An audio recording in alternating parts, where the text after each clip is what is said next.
नहीं भेजते, तोहफा भेजते, तब साथ भेजते। इसीलिए देखो कुरान मिला, कुरान ये मिला कि अगर आपको अपने बाप से प्यार है, माँ से प्यार है, तो बाप के मरने के बाद, माँ के मरने के बाद, माँ बाप के जो दोस्त हैं, जो सहेलियां हैं, उनके साथ वही बताओ आप ही कीजिए जो आपके पापा करते थे।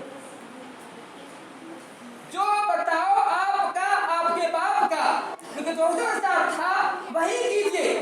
अगर आपके बाप को अगर आप क्या कीजिए, अगर आपकी माँ अपनी सहेलियों को जाकर आप ही दीजिए। ये मोहब्बत का सबूत है। मोहब्बत ये नहीं है कि 3 दिन बाद या 4 दिन बाद गीता क्या जाए, तस्वीर क्या जाए, बिस्मिल क्या जाए, शहरुख क्या जाए, बस ये मोहब्बत नहीं है। मोहब्बत यही है कि माँ के नाम पर, बाप के नाम पर तो ख्याल किया जाए, साबित है, जायज है।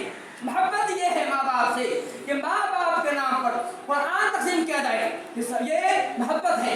मोहब्बत ये है कि माँ बाप के नाम पर मस्जिद तामीर की जाए, ताउन पेश किया जाए, ये मोहब्बत है। मोहब्बत ये है कि माँ बाप के नाम पर जो है माँ बाप को दुआ किया जाए, साबित है, साबित दुआ का साबित है, दुआ करना साबित नहीं है, दुआ करना साबित है।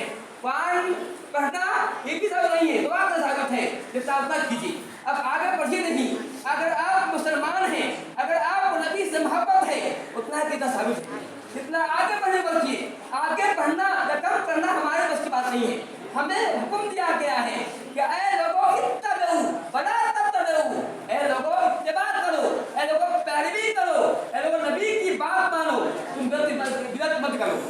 हमें हुक्म दिया गया है इत्तिबा कीजिए, पैरवी कीजिए, जो कुछ साबित है अल्लाह के कुरान से, जो साबित है नबी के फरमान से, उसको कीजिए।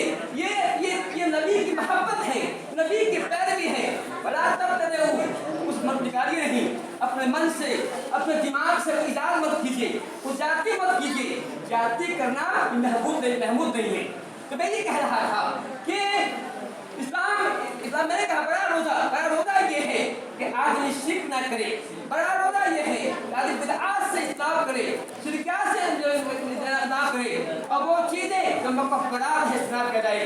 बड़ा रोजा ये है कि गुनाह से बचे, गुनाह का काम जो गुनाह इंसान को हलाक करने वाला है उससे बचे, कि बड़ा रोजा है।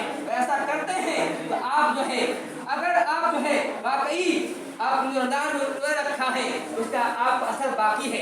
अगर असर नहीं कर रहे हैं, रमजान में आपने इबादत किया, नमाज के बाद अल्लाह को भूल गए, आपकी जिंदगी पहले जैसी थी वैसे हो गई, इस रोजे का फायदा नहीं है, रोजे का फायदा नहीं हुआ। क्योंकि मैंने कहा है कि नमाज पढ़ना ये फर्ज ऐन है, रोजा उसी के लिए है नमाज नहीं करता है, नमाज उसी के लिए है, रोजा उसी पहले नमाज रोजा है। मैंने पहले पढ़ा है कि सबसे अच्छा हमारा नमाज है।